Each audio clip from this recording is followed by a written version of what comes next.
भक्तजनों, माताओं, बहनों, सादर जय श्री कृष्ण। हमारे YouTube चैनल में आप सभी का बहुत बहुत स्वागत है।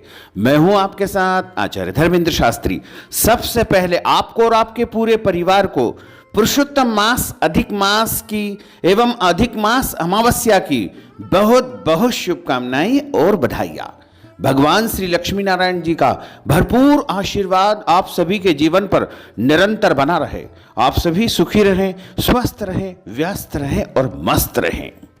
अधिक मास की जो अमावस्या तिथि है वो 15 अगस्त 2023 मंगलवार को दोपहर 12:43 से लग रही है, जो कि अगले दिन यानी 16 अगस्त 2023 को दोपहर 3:08 पर अमावस्या तिथि समाप्त हो जाएगी। ऐसे में कई भक्तजनों के ये सवाल आ रहे हैं कि अमावस्या कब मनाई जाए, 15 अगस्त को माने या 16 अगस्त को माने, और अमावस्या का दान पुण्य कब करें, कैसे करें, किस चीज की पूजा करनी चाहिए और कौन कौन से श्रेष्ठ कर्म हमको करना चाहिए जिससे अधिक मास का पूरा पूरा पुण्य लाभ हमको प्राप्त हो सके। क्योंकि प्रत्येक 3 वर्ष के बाद में अधिक मास आता है और अधिक मास पुरुषोत्तम मास स्वयं भगवान का स्वरूप माना गया है। 12 महीनों का स्वामी पुरुषोत्तम मास होता है और इस महीने जो भी कर्म किए जाएं यानी पूजा पाठ, जप, तप, व्रत, दान, ये करोड़ों गुना पुण्य फल प्रदान करते हैं।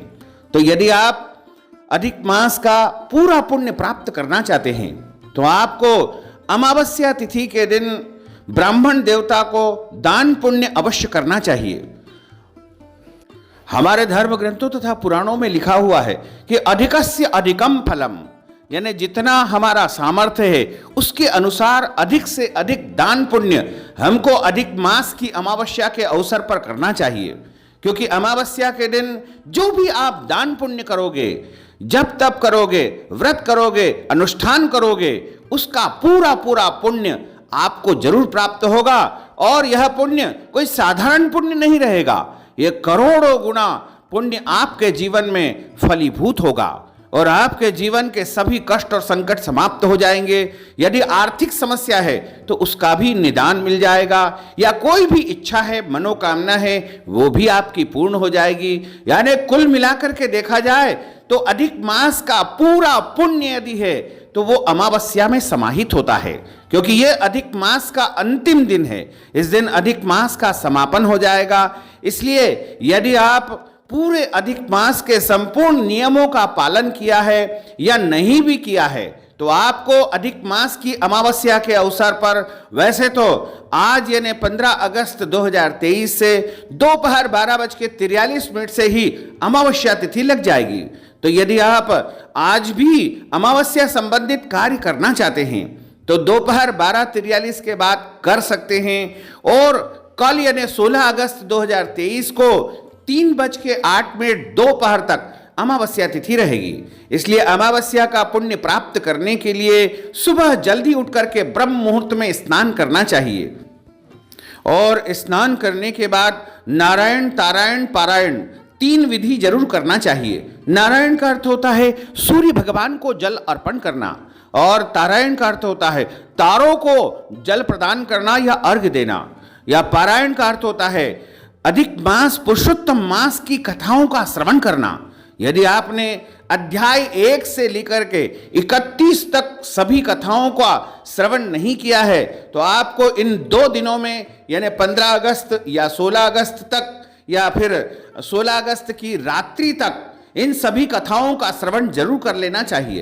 क्योंकि अधिक मास का पूरा पुण्य फल अधिक मास की कथा में समाहित है।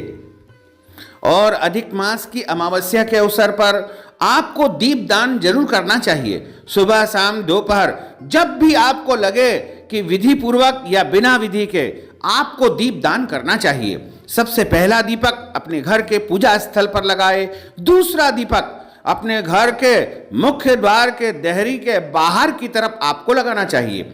यहाँ पर एक चौमुखा दीपक लगाने का भी विधान है, यानी 4 बत्तियों वाला दीपक भी आप यहाँ लगा सकते हैं। और तीसरा दीपक तुलसी माता के यहाँ तुलसी जी के पौधे के समीप लगाना चाहिए। और चौथा दीपक गौ माता के निमित्त गौशाला में या गौशाला के आसपास या गौशाला के नाम से आप कहीं पर भी लगा सकते हैं। इसके बाद अगला दीपक आपको पीपल के वृक्ष के समीप जरूर लगाना चाहिए, क्योंकि पीपल के वृक्ष में ब्रह्मा विष्णु महेश सहित समस्त देवी देवताओं का निवास माना गया है। और इस दिन पीपल के वृक्ष में आपके सभी पितृ देवता भी विराजित रहेंगे, तो उनके निमित्त भी वहां पर दीपक जरूर जलाना चाहिए। इसके साथ ही आप केले के पेड़ के पास भी दीपक लगाएं। आंवले के वृक्ष के समीप भी आपको दीपक लगाना चाहिए। आंवले के पेड़ की इस दिन पूजा करने से साक्षात पुरुषोत्तम पूजा का आपको पुण्य प्राप्त होगा। साथ ही अधिक मास पुरुषोत्तम मास की अमावस्या पर किसी भी देवालय में, शिवालय में जाकर भी आपको एक दीपक लगाना चाहिए। इस प्रकार आप मिट्टी के या आटे के दीपक तैयार करके उनमें लंबी बत्ती या गोल बत्ती, जैसी भी आपके पास सुविधा हो, आप दीपक जरूर जलाएं। और घी का लगा सकते हैं। यदि तेल का दीपक आप लगाना चाहते हैं तो तिल का तेल इसके लिए सर्वोत्तम माना गया है। और दीपदान के साथ ही ब्राह्मण भोजन करवाने का विधान है। तो यदि आप घर बुला करके ब्राह्मण देवता को भोजन करवा पाते हैं तो अति उत्तम रहेगा। यदि भोजन नहीं करवा सकते हैं तो भोजन के निमित्त ब्राह्मण देवता को आटा दाल चावल सीधा सामग्री का दान कर दे, या फिर ब्राह्मण भोजन के लिए ब्राह्मण देवता को नगद राशि भी यदि आप प्रदान कर देंगे तो आपको अधिक मास पुरुषोत्तम मास का संपूर्ण पुण्य फल प्राप्त हो सकेगा। इसके अलावा सबसे महत्वपूर्ण दान यदि कोई होता है तो वो होता है मालपुए का दान। इस अवसर पर अधिक मास के पूरे महीने के निमित्त आपको कम से कम 33 मालपुआ कांसे के बर्तन में रख करके, या कांसा का पात्र, कांसे की थाली नहीं मिले तो वैसे ही आप 33 मालपुआ किसी भी ब्राह्मण को जरूर दान कर देना।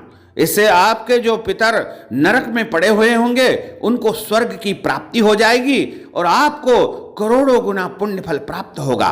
इसके साथ ही ब्राह्मण देवता को वस्त्र दान करे, अन्न दान करे, गो दान करे, और जो भी संभव हो सके वो दान आपको ब्राह्मण देवता को जरूर करना चाहिए, क्योंकि अधिक मास पुरुषोत्तम मास में दान की महिमा बहुत अपरंपार बताई गई है। यानी जितना अधिक आप दान करोगे उतना ही अधिक आपको पुण्य फल इससे प्राप्त होगा। अधिकस्य अधिकम फलम। इसलिए मन को जो है पूरी तरह से भगवान पुरुषोत्तम में समाहित करके आपको इस दिन दिल खोल करके दान पुण्य अवश्य करना चाहिए। इसके साथ ही यदि गौ माता की आप सेवा कर सकते हैं तो गौ माता की पूजा जरूर करें। गौ माता की पूजा करके उनको रोटी खिलाएं, पूड़ी खिलाएं, या फिर गौ माता को आप मालपुआ भी खिला सकते हैं।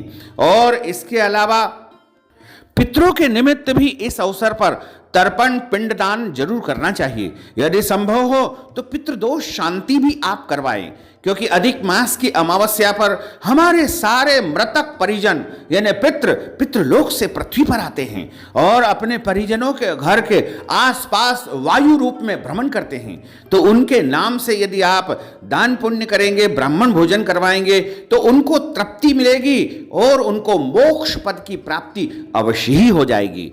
और यदि आपने पंचरात्र व्रत किया है तो पंचरात्र व्रत का जो पारणा है वह आपको अमावस्या के दिन दोपहर में ब्राह्मण भोजन करवाने के बाद ही करना चाहिए। पंचरात्र व्रत जो करते हैं उनको संपूर्ण अधिक मास का अनंत गुना पुण्य प्राप्त होता है। और जो पंचरात्र व्रत करते हैं उनको दान पुण्य जरूर करना चाहिए, क्योंकि अमावस्या के दिन जो भी वो दान पुण्य करेंगे, श्रेष्ठ कर्म करेंगे, उसका उनको करोड़ों गुना पुण्य फल अवश्य ही प्राप्त हो सकेगा। यदि आप किसी तीर्थ में जाते हैं, स्नान ध्यान पूजा पाठ करते हैं तो उसका भी करोड़ों गुना पुण्य फल प्राप्त होगा।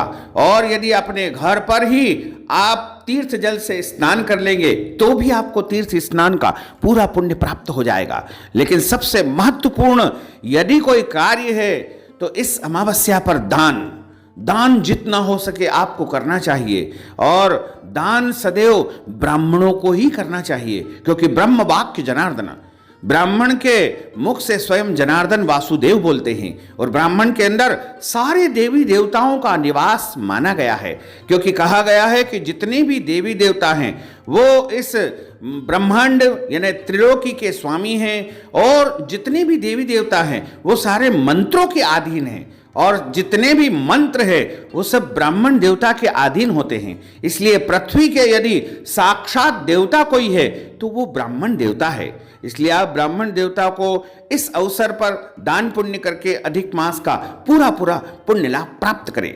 तो भक्तजनों, माताओं बहनों, यदि आप अधिक मास पुरुषोत्तम माह के निमित्त कोई भी नगद राशि प्रदान करना चाहते हैं, कथा की दक्षिणा देना चाहते हैं, ब्राह्मण भोजन करवाना चाहते हैं, वस्त्र दान देना चाहते हैं, अन्न दान देना चाहते हैं, गौ दान देना चाहते हैं, या कोई भी दान पुण्य यदि आप अधिक मास पुरुषोत्तम माह के निमित्त करना चाहते हैं, तो आप हमारे गूगल पे, फोन पे, पेटीएम नंबर, अकाउंट नंबर के माध्यम से नगद राशि प्रदान करके अपना नाम और गोत्र हमें व्हाट्सएप के माध्यम से भेज करके अधिक मास पुरुषोत्तम मास का संपूर्ण पुण्य लाभ प्राप्त कर सकते हैं। साथ ही आप सभी से अनुरोध है कि हमारे इस ज्ञानवर्धक वीडियो को अधिक से अधिक लोगों को शेयर करिएगा, लाइक करिएगा, कमेंट करिएगा, और यदि अभी तक आपने सब्सक्राइब नहीं किया है तो अभी और इसी समय सब्सक्राइब कर लीजिए, ताकि इसी प्रकार की ज्ञानवर्धक वीडियो आपको सबसे पहले प्राप्त हो सके। आपको और आपके पूरे परिवार को सादर जय श्री कृष्ण, सादर धन्यवाद।